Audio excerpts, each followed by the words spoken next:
Esiet sveicināti, mīļie radio klausītāji, un arī šajā brīdī jums būs iespēja noklausīties liecību raidījumu otro nedēļu pēc kārtas, un arī šajā vakarā būs liecinieks, kas liecinās par to, kā Dievs vadīja arī viņa dzīvē, un tiešām būs iespēja jums dzirdēt šo brīnišķīgo liecību. Pēc vienas dziesmas arī iepazīstināšu ar šo liecinieku, ar kuru jums būs iespēja iepazīties un klausīties viņa brīnišķīgo liecību, kā Dievs ir pagodinājies viņa dzīvē, un dziesma Tev sirdi atdodu.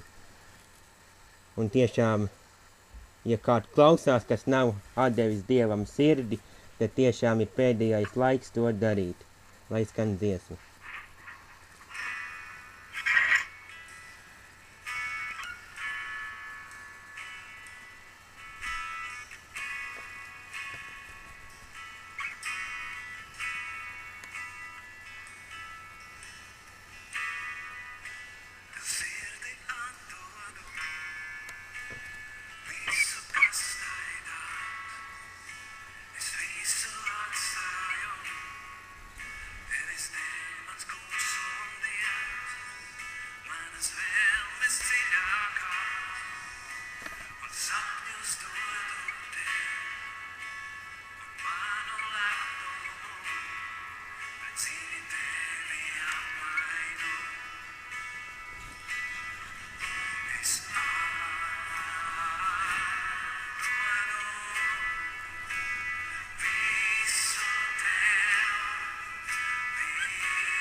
Un tā izskan dziesma, tev sirdi atdod, un šajā pat brīdī arī esmu sazvanījies ar Aigaru Velviču, kas arī padalīties ar jums ar liecībām, kā Dievs ir darbojies viņa dzīvē. Tad es došu Aigaram droši vārdu, lai viņš sāk no tās vietas, kā viņam vieglāk stāstīt. Lūdzu, Aigar. Labdien, cienījamie radio klausītāji, labdien, Nāda. Man ir ļoti patīkami, ka tu devi man šo brīnišķīgo iespēju pastāstīt savu liecību. Un sākšu es nedaudz ar tādu mazu ieskatu, kā tad raisījās mana dzīve. Sākot no skolas gadiem, biju tāds visai paklausīgs puika, darīju visādīgas blēņas, kā jau droši vien visi bērni. Un tādā garā man tā dzīve sāka norisināties uz ielas. Man bija, teiksim, tie labākie draugi ielas puiki ar tiem tādiem godīgākajiem. Man nesanāca tā draudzība, un līdz ar to tādā garā visas tās ielas lietas kļuva par manu ikdienišķo dzīvi. Es ikdienā par Dievu tā neaizdomājos, bet man bija tāds moments dzīvē, kad sanāca tā, kad sadraudzējos ar zaļo puķi, un visi praktiski mani draugi lietoja alkoholu, nevis vienkārši tā vienkārši, bet gandrīz vai katru otro dienu. Un tā tas turpinājās gandrīz vai gadu, tā ka visi mani radinieki un pat mani vecāki teica, kad Aigar jau neviens neizmainīs, un kad, tu ir skaidrs ar viņu, viss ir cauri. Bet arī sirds dziļumos kaut kur pats es jūtu, kad es negribu tāds būt, ka es gribu savādāks, bet es neredzēju to iespēju, kā iziet no tā. Un tad vienā jaukā vakarā, tas bija vēl vakarā, naktī man bija dzimšanas diena, vasarā tas bija. Mēs stāvējām Rīgā uz Zvaigžņu Nalaugas ielas stūri un tirgojām šķāpi un dzērām. Un kaut kur ap 11. pie mums pienāca viena pavecāka sieviete un saka, puiši, ko jūs te darat? Jums vajag uz baznīcu iet un jums vajag Dievu piesaukt. Es domāju, kāda baznīca, kādas Dievs? Es esmu bijis tur luterāņu baznīcā, tas tādā laikā man nepatikās, tur bija garlaicīgi un tā. Un es saku, māmiņai, ka tu mājās, ko tu te mums, saki, mēs vēl iedzēruši bijām, tad mani draugi vēl pasmējās par viņu. Tur mums iedeva 3 ielūgumus, kurus es savukārt savu ielūgumu ieliku kabatā, un draugi tur demonstratīvi viņu izmet ārā. Pašā vakarā, tas bija sestdienas vakars, mēs aizgājām mājās gulēt, un es piedzīvoju tādu brīnumu. Naktī es jūtu, ka kāds man modina. Es atveru acis, nevienam nav domu galvā, paņem to ielūgumu. Es paņemu izlasu, kad jau kaut ko notiek Dzirciem ielā 121, draudzi jaunā paudze, es domāju, dieniņā, un mazums, kur notiek kaut kāda dievkalpojuma. Un es aizminu, un tā tas turpinājās 3 reizes. 6:30 no rīta es pamodos 3. reizi ar tādu pašu, paņemt to uzaicinājumu ielūgumu. Un tā, kad es pamodos, es sapratu, ka vajag aizbraukt. Mēs tā 2 dienas labi padzīrojuši, nemazgājušies nekā, man vienam bija kauns braukt. Es pamodināju savu draugu un es teicu, braucam uz baznīcu. Viņš saka, Aigar, tu esi jūtas? Es saku, nē, es jūtu, kad ir jābrauc uz to baznīcu. Tā mēs aizbraucām, toreiz tā bija baznīca jaunā paudze, viņa atradās Pārdaugavā. Mēs aizbraucām uz turieni, iegājām iekšā, visi tādi smaidīgi, priecīgi, mēs tādi 2 šmuļi, riktīgi netīri. Es domāju, ārprāts, kur mēs esam atbraukuši. Mēs ikvienam sākās dievkalpojums. Es atceros, tad mācītājs Aleksejs Ģājos vadīja to dievkalpojumu. Vārdā, ko tur runāja, es neatceros, bet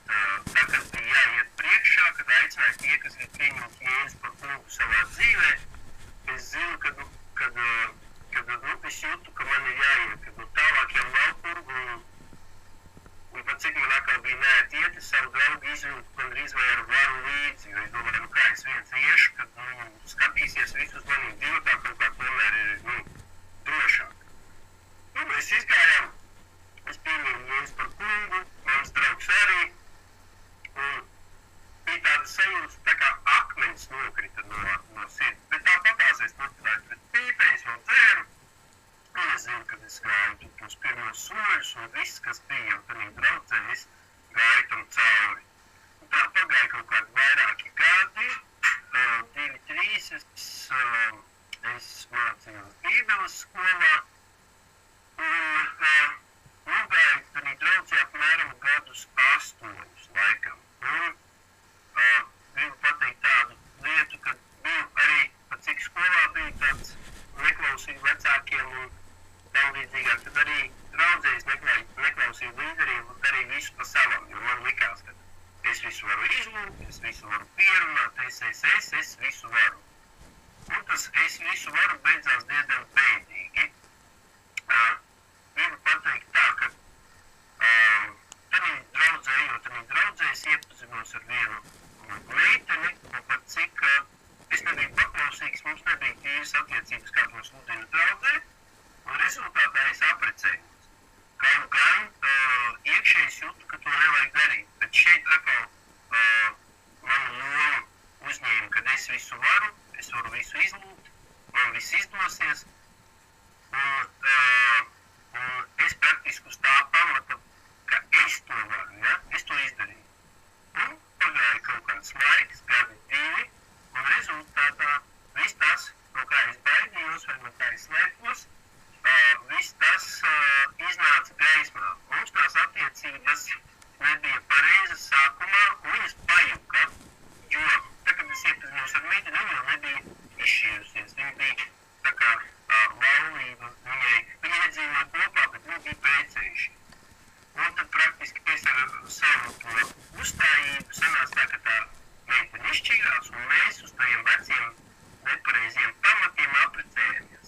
Sākums jau nebija pareizs, un tagad pienāca tas laiks, kad pēc 2 gadiem, kad mēs šķīrāmies, tad, protams, kā gan draudze, kā gan arī visi, sākās tāda riktīga jēzga, un no saviem nepareiziem lēmumiem un visām kļūdām es vienkārši, latviski sakot, izlidoju no baznīcas, jo man bija grupiņa, man bija tā šūniņa, ja, es biju vadītājs, tātad grupiņa tika noņemta, un tas arī ir pareizi, jo pamats nepareizi. Un tā visa mācība Bībeles skolu, tas viss bija man iekšā, un ko es darīju, es bēgdams pats no sevis ielīdu darbā. Es sāku darboties būvmateriālu vairumtirdzniecībā, un praktiski visas zināšanas es no sludināšanas Jēzu Kristu izņēmu ārā un ieliku iekšā būvmateriālus. Un sāku strādāt būvmateriālu virzienā. Un praktiski iestājoties darbā, es 2 gados pāraugu visus vecākos pārdevējus un kļuvu par projektu vadītāju un direktoru vadītāju vietnieku Velsā. Un tad es sapratu, ka man vajadzētu vērt savu firmu, un es atvēru savu firmu. Praktiski no baznīcas aizgāju pa visam projām, atgriezās visi mīļie vecie labie grēki atpakaļ. Es viņu saucu vecie labie tikai tāpēc, ka viss tas, kas ir pasaulē, viņš nekur nepazūd. Un vieta tukša nekad nemēdz būt. Ja tu esi aizgājis un tev tā sārņojuma vide, kurā tu atrodies lēnā garā, viņi tev piepilda. Un praktiski 10 gadus es biju prom no Dieva, tā es varētu pateikt.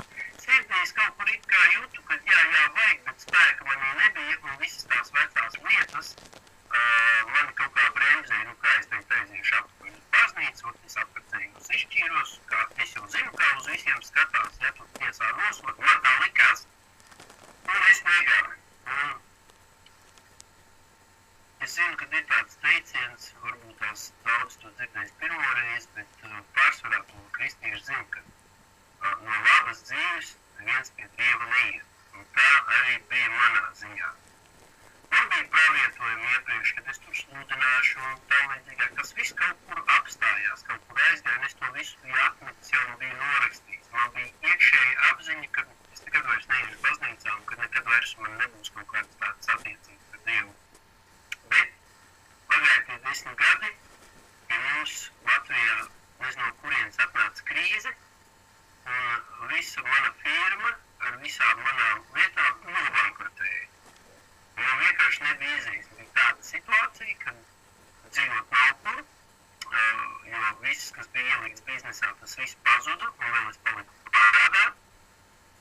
Un es domāju, ko man tagad darīt. Un es atceros, kad es izgāju uz balkonu, pīpēju cigareti un teicu, Dievs, ja tu esi, palīdzi man iziet. Nu, ja es vēl kaut ko tev varu labu izdarīt vai kaut ko, nu palīdzi man. Un tas bija 2010. gada janvāris, tieši pēc jaunā gada.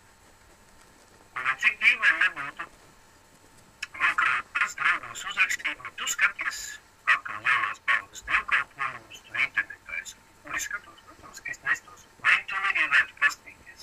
Nu, pat cik es jau biju prasījis Dievu, es domāju, interesanti. Nu, varbūt vajadzētu pamēģināt. Un es atceros, bija dievkalpojums, 3. februāra dievkalpojums ar nosaukumu Kas ar koku uzvarēts. Un es domāju, nu, paskatīšos, nu sliktāk jau nepaliks. Un tagad mācītājs Aleksejs sludināja, bija tāda sajūta, ka visu izcalu piepilda gaisma, pilnīgi reāli. Es dzirdēju čukstu ausī, tu vairs nekad nepīpies un nedzersi. Kaut gan man ir bijuši pārbaudījumi jau pēc tam, un es esmu atkal aizpīpējis, bet Dievs vienmēr ir atbrīvojis un rādījis, kā iet ārā no tām vecām lietām. Un es, protams, tagad sapratu, es turpat istabā nokritu ceļiem pa jaunam pieņēmu Jēzu par kungu. Es piedzīvoju tādu varbūt, kad man kādi nezināmies un pīpēšanu vispārībā. Pilnīgi. Es zināju, ka es esmu pilnīgi brīvs. Un sanās tā, kad es sapratu, ka nu, tur man jāiet apakaļ uz jau paudzes draudzi. Bet, pat cik tās visas firmas lietas, man tur bija ļoti sarežģīta situācija, es meklēju kaut kādu palīdzību ar internetu, kā nodot to firmu, nenograndēt, vai varbūt viņu ar pēdējiem spēkiem vēl izņemt to iz ausīm. Un mana mamma iet metodistu draudzē, Rīgas pirmā metodistu draudzē, un viņa saka, tev vajadzētu atnākt pie mums, tur ir tāds Jānis Baumanis, viņam arī tur bija bankrots un diezgan smaga lieta. Nu, tev vajadzētu ar viņu parunāt. Nu, es, protams, mammai saku, nu, nezini, tu nezini, man vajag pavisam kaut ko citu, un es sāku meklēt pats ar saviem ceļiem. Mamma saka, atnāc, draudze atrodās Rīgā Akas ielā 13, nu, tev tur palīdzēs pastāstīt. Es saku, nē, es darīšu pēc savā. Pēc tam internetā es skatos, ir palīdzība. Firma nosaukums Galilei. Es uzreiz sapratu, ja jau nosaukums Galilei, tātad tur ir kristieši. Nu, neesmu dzirdējis, ka tādu nosaukumu mēs būtu arī pie cilvēkiem kaut kur. Nu, es, protams, sameklēju to cilvēku, pazvanu, izrādās, ka viņš sauc Jānis Baumanis, un viņš atrodās Akas ielā 13. Tā kā vajadzēja droši vien mammu uzreiz klausīt, nevis vēl veselu nedēļu meklēt to pašu cilvēku tikai internetā. Nu, tā es atnācu uz to metodistu draudzi, jo man mamma tur jau iet ilgus gadus. Nu, mēs it kā parunājām, bet man tā sapratne bija, nē, jāiet ir apakaļ uz to jauno paudu. Nu, un es aizēju uz vienu dievkalpojumu un jūtu, ka sēžu draudzē, nu, labs dievkalpojums, viss ir kārtībā. Un man iekšā tāda sajūta nav mans. Nu, tā kā es saku, nu, labi, Dievs, nu, nav mans, es saku, kur tad man ir jāiet? Un es biju sarunājis, ka es tur aiziešu kaut ko palīdzēt uz to metodistu draudzi, aizēju uz turieni, jūtu mana vieta. Bet mans prāts saka, nē, šeit nekas labs nevar būt, tev vajag iet apkārt uz tālu. Un tā es cīnījos ar sevi, gandrīz vai pusgadu. Es nevarēju saprast, kā tas var būt, ka man ir jābūt citu. Kamēr man atnāca tā sapratne pēc Dieva vārda, es vienkārši priekš sevis iekšēji saņēmu apliecinājumu, ka Dievs grib, lai es esmu tenī draudzē, palīdzu tur, darbojos. Un tā no 2010. gada 3. nu, praktiski ne 3. bet no vasaras jau esmu tajā metodas draudzē. Un ko es darīju? Sāku vienkārši lūgt, sāku lūgt un prasīt. Dievs parāda man ceļu, Dievs, kas man ir jādara, Dievs, ko es varu izdarīt. Un es sāku vienkārši kalpot, iet palīgā, iet uz lūgšanām, jo teikšu tā godīgi, kad būdams agrāk jaunā paudzē, es kaut kā tās visas atklāsmes, kas tur ir ļoti labi draudz, ļoti spēcīgi, bet es viņas izpratu kaut kā bišķīt savādāk un tās draudzes, kas ir it kā tādas, vairāk reliģiskākas, es viņas nevarēju tā pieņemt gluži tos cilvēkus. Man likās, ka viņi neko nedara, kad tur ir visa liela reliģija, un kad man tur nav pa ceļam. Un Dievam uz to bija citi plāni. Atpakaļ uz to draudzi, es sapratu, ka Dievs mīl visus cilvēkus vienādīgi. Gan reliģiozus cilvēkus, gan nepārāk reliģiozus, gan harizmātiskus cilvēkus, gan tādus, kas iet vasaras svētku draudzē, tikai lieta ir tāda, kad Kungs Jēzus Kristus pie krusta nomira par jebkuru cilvēku. Vai viņš ir katoļu baznīcā, vai viņš ir vecticīgnieks, vai viņš ir pareizticīgais, vai adventists, vai baptists, vai nav kurš cilvēks. Jēzus par viņu nomira. Katrai draudzē ir savs uzdevums, bet Dieva vārds mums ir visiem vienādīgs. Ja mēs citam savu brāli un māsu, tad tas nekas, ja tas brālis varbūt neredz to, ko tu redzi, bet tu viņu apklāj ar mīlestību un paskatīt viņam Dieva vārdu, un viņam taps atvērts. Un negribu teikt konkrēti, bet es esmu dzirdējis vairākas draudzes, kas apsmej tos reliģiskos vadītājus, ka viņi tur tādi vai šitādi. Laika gaitā, protams, kad mēs saskaramies ar daudz dažādām problēmām, ja? Bet Dievs ir devis katram savu uzdevumu. Viņš nav devis, vismaz es pēc Dieva vārdu nekur neredz, ka mums būtu jāizsmēj, vai, teiksim, kaut kā jānoliecina citi cilvēki. Protams, ir reliģiozie vadītāji, kas piesita Jēzu Kristu krustā. Ir reliģiozie vadītāji, viņi vienkārši nevarēja pieņemt viņu. Bet tas nenozīmē, ka mūsdienās ir gluži tieši tāpat, varbūt līdzīgas situācijas, bet gluži tieši tāpat nav, vismaz manā izpratnē. Un atnākot uz metodistu draudzi, protams, ka tie cilvēki, jo mana mamma tur bija, uzreiz uzzināja, ka es esmu no jaunās paudzes, un tad nekas, kad bija 10 gadu starpība, ka es nebiju bijis tam jaunā paudzē. Visa tās lava un viss tas nāca man pakaļ ar lieliem tādiem kā riteņiem. Un nāca cilvēku klāt un teica, ka tu te atnācēji apakaļ uz savu jauno paudzi. Mums nevajag tādu kā tu. Mēs tev negribam. Bija tāda pat pilnīgi konkrēti tāda kā izteicieni, ej apakaļ. Un iekšēji bija tā, ka es labprāt aizietu ar lielāko prieku, bet Dievs man teica, nē, paliec uz vietas.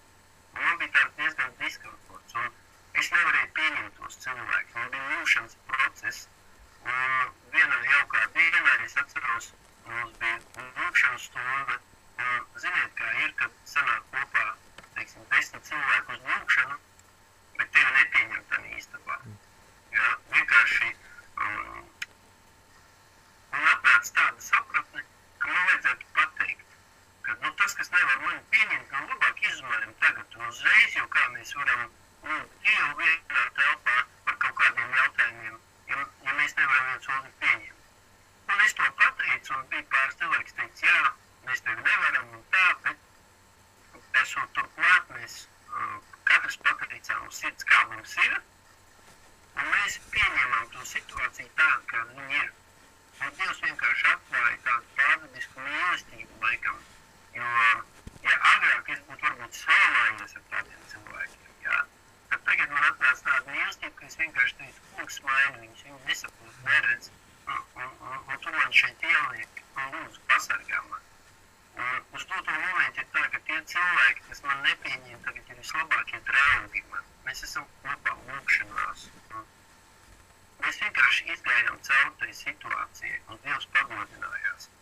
Un es atceros tādu rakstu vietu, dažkārt tas varbūt kādam par stiprinājumu, kad Stefans, kuru nomētāja ar akmeņiem reliģiozie vadītāji, ko viņš darīja, viņš nometās uz ceļiem, pacēla rokas un lūdz par viņiem Dievu, tad Dievs nepielīdz viņiem to par netaisnību. Un dažkārt ir tā, ka varbūt tā tu esi kādā draudzē, un varbūt tu gribi būt dzīves aktīvs, liek dejot darīt jebko, bet tev vienkārši nepieņem. Tad es ieteiktu vienkārši par tiem cilvēkiem lūgt Dievu, lai Dievs viņiem atver acis. Nevis ar savu taisnību paņemt zobenu, kā appusē griezīgi, jā, un savaizīt savu brāli asinīm ar Dievu vārdu, bet vienkārši lūgt par viņu Dievu, jo Dievs ir mīlestība. Protams, tu pieturies pie saviem principiem, dzīvo pēc Dieva vārda, bet tu nenokauji ar zobu vai brāli vai māsu. Un tā bija ļoti tāda svētīga atklāsme, ko es saņēmu, un tas man bija par stiprinājumu. Un ir viens moments dzīvē, ko arī gribu jums padalīties, pateikt, ka pienāk tāds laiks, kad tu saproti, ka tev ir jānomirst priekš sevis paša, jānomirst priekš savām ambīcijām, priekš savas izpratnes, jo dažkārt ir tā, ka mums ļoti patīk vienam otru mācīt un savu izpratni uzspiest otram. Mēs, protams, ka dzīvojam pēc Dieva vārda un sekojam paši sev, lai mēs nenosūtītu, nenotiesātu, vai nedibinātu, vai aiz muguras neatrunātu to brāli, vai paši neaprēkotos, bet dzīvotu pēc Dieva vārda un lūgtu par tiem, lai viņiem, lai tiem cilvēkiem atspīdētu Dieva gaisu. Un tā es sāku iet metodiski draudzē, sāku iet uz lūgšanām, sāku pats lūgt, un bija viens tāds moments, kad vienā lūgšanā jūs uzņēmat ciet un pateicu, jūs būs slavēšanas grupa. Jo pašā sākumā, kad es atbraucu no slavēšanas grupas, tur bija koris, tur bija klavieres, un tur nebija, teiksim, tādas lietas kā ģitāra vai vēl kaut kas. Bija jau ģitāra, bet nespēlēja tādas kā slavēšanas un pielūgsmes tur nebija. Un es, protams, saņēmu to vārdu, saku mācītājai, mums būs slavēšanas grupa. Jā, mums būs. Un es tur saku, visiem būs slavēšana un tā kaut kā reāls tādas iespējas, lai viņi būtu, tu vienkārši nebija no kurienes rasties. Nu nebija tāds virziens vispār. Nu, pagāja laiks, 3 mēneši nav slavēšanas grupa, 6 mēneši nav slavēšanas grupa, 9 mēneši nav slavēšanas grupa. Un es domāju, Dievs, nu, kas notiek? Teic, ka būs slavēšanas grupa.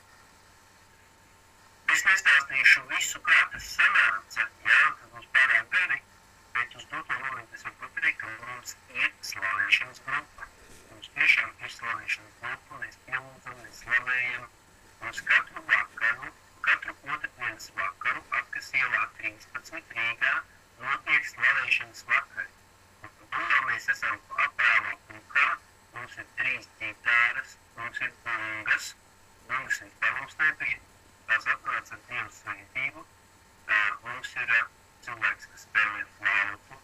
Mums ir cilvēks, kas spēlē gan elektriskās klavieres, gan parastās klavieres. Un mums veidojās nodulis tagad. Mums veidojās grupa. Un jau ir tā, ka no katras metodes draudzes mēs aicinām cilvēkus, kuriem interesē slavēšanu. Mums būs pat nometne vasarā ar novirzību uz slavēšanu. Un es ieraudzīju tādu lietu, ka Dievs ir uzticams. Ja kaut kādus 2 gadus atpakaļ man bija panika, tad uz doto momentu es neteikšu, ka es esmu apsolītā zemē, jo es esmu ceļā. Es esmu izgājis no Ēģiptes, un tagad es eju uz apsolīto zemi un strādāju pie tā, lai tās Ēģiptes visas tās, kā varētu pateikt, pieredumi izietu no manis, jo cilvēkam pieņemt Jēzu ir ļoti vienkārši. Viņš, kā Dievs viņu uzrunā, viņš atdod sevi, un viņš ir laimīgs. Bet tās vecās lietas, tu teiksim, pīpēšana, iedēšana, aprunāšana, namošana, tiesāšana, nosūtīšana, tā ir iekšā. Un viņi ir jādabūna ārā Dieva vārda gaismā, lai Dievs viņu varētu atbrīvot. Tad, tā lieta ir tā grūtākā, jo ir cilvēki, kas grib mainīties un saka, Dievs izmaini mani. Ir cilvēki, kas negrib, viņi domā, ka tā arī viņiem jābūt. Viena kā ir pasaulē, viena kā ir baznīcā. Un tā jau ir katra personīgā darīšana, un nevienam es nevaru to uzspiest. Bet viena lieta es gribu pateikt, ka ir viena lieta, kas man ļoti uzrunā, kur ir rakstīts, man liekas, Mateja evaņģēlijā, lūdziet, tad jums taps dots, meklējiet, tad jūs atradīsiet.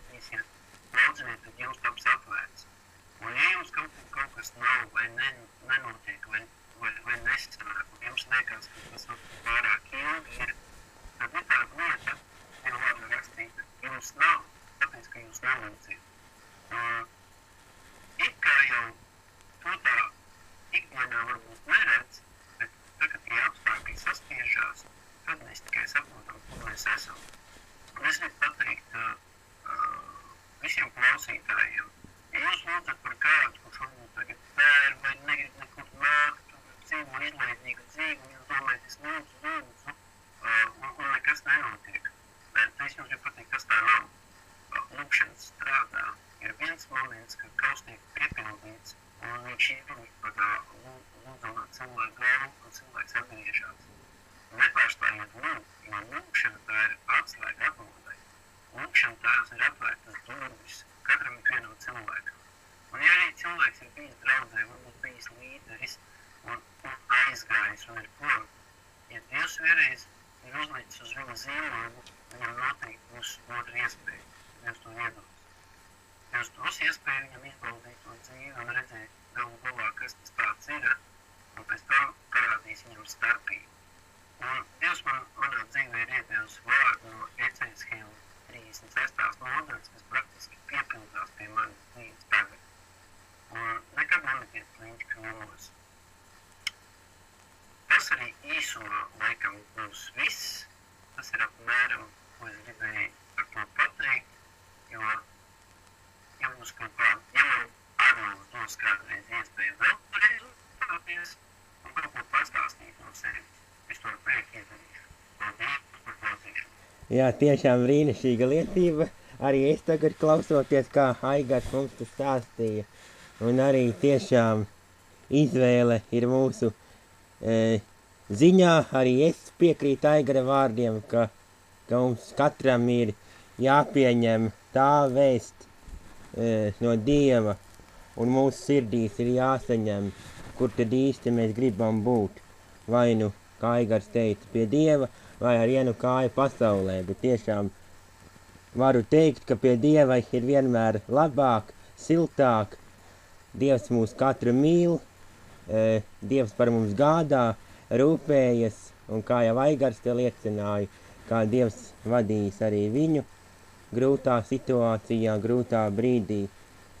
Kā jau arī 23. salmā teikt, cauri raudu ielejai, bieži vien arī mums ir jāiet cauri. Nevis tikai, ka vienmēr ir tie labie un skaistie brīži, bet nāk arī tādas dienas, kad ir grūti, un tiešām arī brīnišķīgi stiprinājumi vārds bija arī par lūkšanām. Meklējiet, tad jūs atradīsit,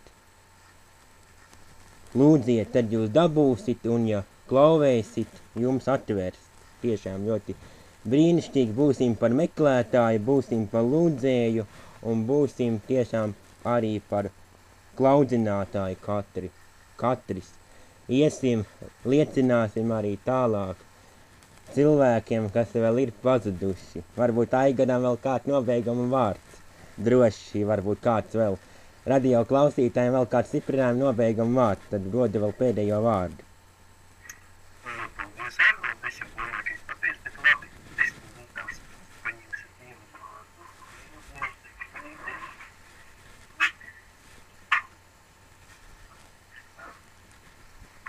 Kad es varu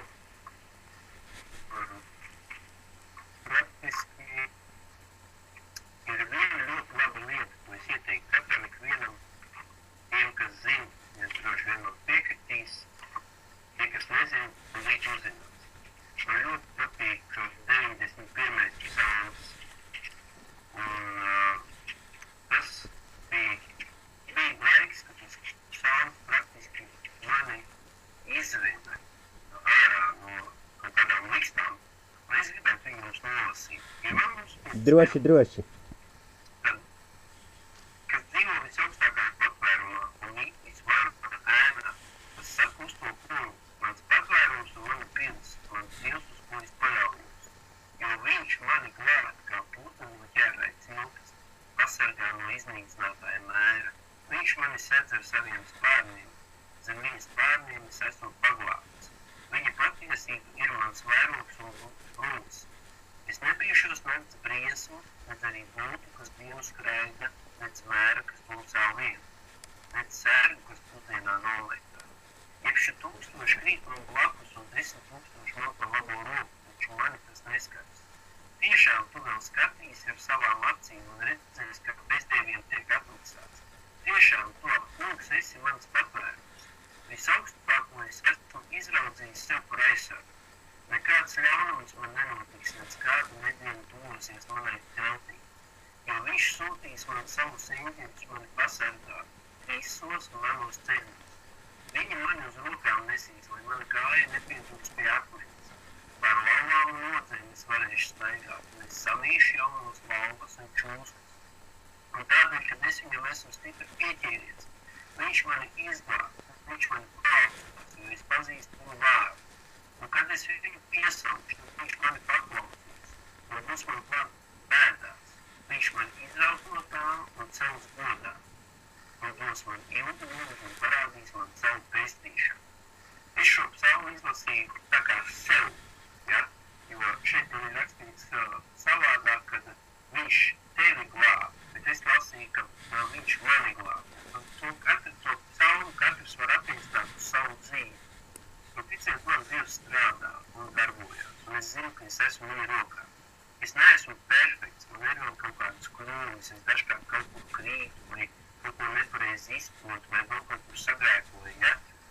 Un kad es to saprotu, es, protams, ka nāk un saka, Dievs piedod man, es gribu savādāks mainīties, un es strādāju un esmu tādā procesā. Es gribu pateikt, dārgais brāl, dārgā māsa, ja tu kaut kur esi sagrēkojies, vai tev ir kaut kādas lietas, kuras tu dari, un tev sanāk nožēlo dāri, netiesā un nesūti sevi. Pasaki Dievam, kā ir. Pasaki, ja tev kāds grēks patīk, pasaki viņam tā. Man tas patīk. Viņš zina to, var droši atklāt. Bet es to negribu. Es gribētu tikt vaļā, bet es pats to nevaru. Atnāc man palīgā. Ja tu to darīsi, Dievs atnāks un atbrīvos tevi.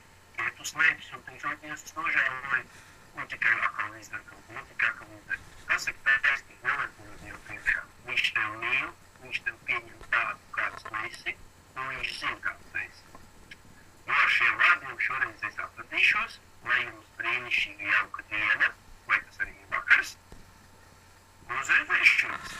Jā, tiešām pievienojas visiem Aigara vārdiem, tiešām, ka Dievs ir mūsu patvērums, viņš mūs mīl, viņš ir nomodā par saviem bērniem, būsim arī mēs nomodā, katrs par sevi, arī par tiem, kas ir mums apkārt, kas vēl nav iepazinuši Dievu. Tiešām būsim nomodā, lūgsim Dievu par viņiem, un arī prieks, ka varēja šovakar uz raidījumu paaicināt Aigaru, kas varēja dalīties ar savu dzīvi. Ja arī jums ir liecības, neklusējiet, nekrājiet liecības pūrā, nav kam viņas krāt, bet mums caur tām liecībām ir jāstiprina citi cilvēki un pāri par visu jāgodina Dievs, kā Dievs ir darbojies mūsu dzīvē.